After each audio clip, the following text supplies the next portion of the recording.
Howdy folks, it's Matthew, your friendly neighborhood technician here, making another video for you out of Boise, Idaho. We are going to do a front brake job on a 2009 Mazda 3. This is going to be a four-door Mazda 3. Unfortunately, I could hear this guy coming up from like a block away. This side, the driver's side, is pretty bad. You can actually look in there and see the rotor's chewed up. So it'll be interesting to see what we're going to get into. I do think in the end we're at least going to need to possibly replace the rotors as well. And so let's see if we can go over to the other side here and just look through here.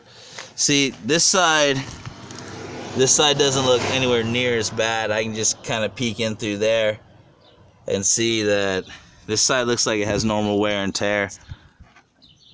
And as a matter of fact, I think this side might even have some brake pad left, which when I see symptoms like this, where I see one side that has a significantly large amount of wear and tear compared to the other side, it makes me wonder if I'm going to get into a situation where we might have like a stuck caliper, stuck slide pin, blown caliper, something like that. So I'm going to go ahead and get to work and get set up, get the tire off so we can see what we have going on here.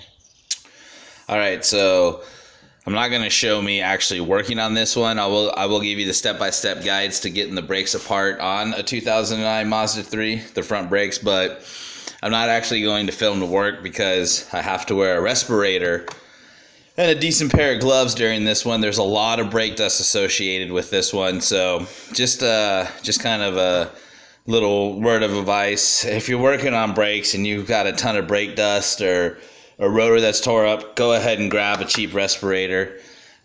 Trust me, I know from experience. I ended up in the hospital with an inhalation injury because I was spitting up blood one day after doing brakes and cutting some iron and all kinds of stuff. It's not fun. So luckily I'm healed 100%, and that was a lesson learned. So yeah, I had to get the respirator out and the gloves out and stuff. There is a ton of brake dust, and I'll show you why. Look at the inside of this rotor. You see that?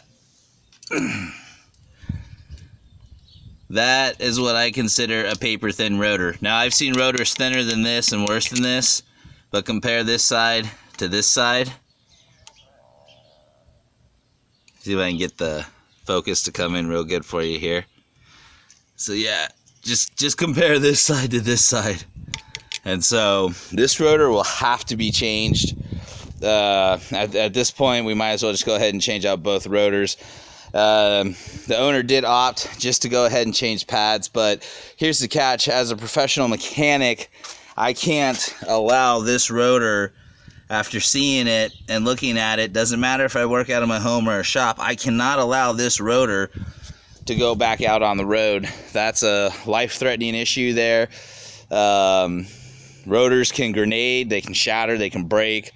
It can cause you to lose control of the car, cause you to lose brakes, all kinds of stuff. So since the braking system is a major safety system on a vehicle, we will have to definitely replace these rotors. So now the next question is why is it only wore on the inside like that so terribly?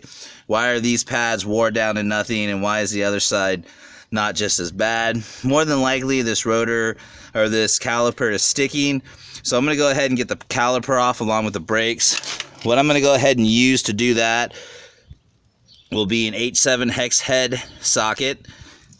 And you're going to have two little plastic covers. Just get your little screwdriver, work those out. And that's going to be top and bottom. And then you're going to go ahead and get your clip off here. You can see all the brake dust on there. You're going to go ahead and get your clip off here. Get that off, and then you should be able to get your caliper off. So I'm going to go ahead and do that next.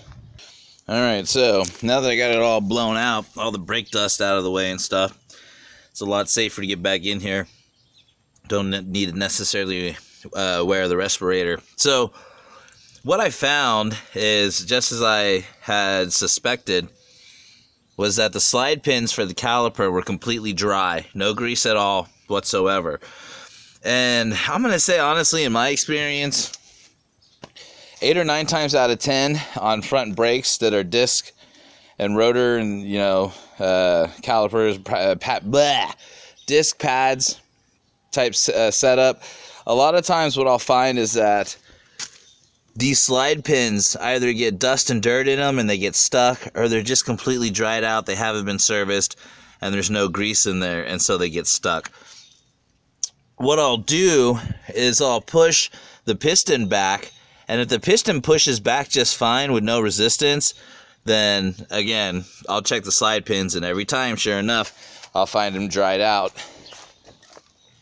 And so this is what they look like. This is the inside of the rotor. Those are my marks that I caused trying to get this thing off of there. Look how paper thin it is in some of these areas. So this rotor has to be changed. There's the brake pad, wore right down to the rivets. Well, there are no more rivets. And that's the inside pad, that's the outside pad. And these are the slide pins. So what I'll do is I'll soak these slide pins, just get a little container with some 91% alcohol. I'll soak them, clean them all up, and then I'll re-grease them, and I'll put that back together. But I'll have to go back to the owner and see about getting a pair of rotors for this vehicle before I can finish putting it all back together. So there you go, folks. Quick note, in order to get the rotor off, you need to take the bracket off, and in order to take the bracket off, you're going to need a 17mm socket. Shouldn't be too hard to get off. So there you go, folks. Just some cool information. Thanks for coming out and hanging out with me, watching my videos, and supporting me. If you have any questions, just put them in the comments. I'll do my best to get back to you through email, or we can even exchange phone calls and put our heads together on any projects you might have. All right, everybody. Well, once again, thank you. This is Matthew, your friendly neighborhood technician, signing off.